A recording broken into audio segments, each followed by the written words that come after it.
por supuesto a las mariscadoras, ¿no?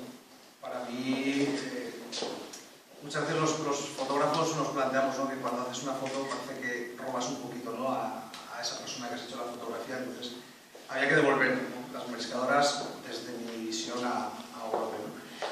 Y estuve muy bien acogido. La verdad es que los 5 o 6 días que estuve haciendo las fotos con las mariscadoras para mí fue algo especial.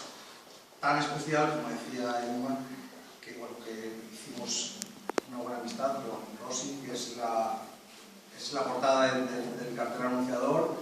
Me llamó muchísimo la atención su historia, ¿no? Todo lo que comentaba José, buscaba la figura de la mujer trabajadora.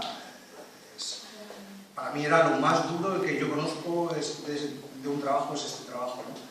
Y ver a una chica joven, embarazada de 5 meses, con aquel rastrillo que pesa una barbaridad, para mí era algo increíble, ¿no? Entonces tenía que retratar esta imagen de todas estas mujeres, y de cierta manera era un pequeño homenaje, ¿no?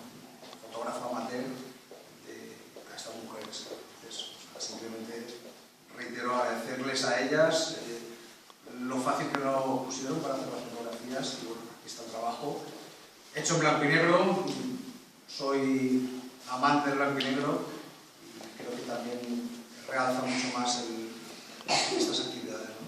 Y nada, gracias por estar aquí con nosotros, y cualquier cosa, cualquier tema, ya he hablado con un fotógrafo, me ha preguntado unas dudas, me podéis preguntar o me pueden preguntar, y encantado de atenderles. Gracias.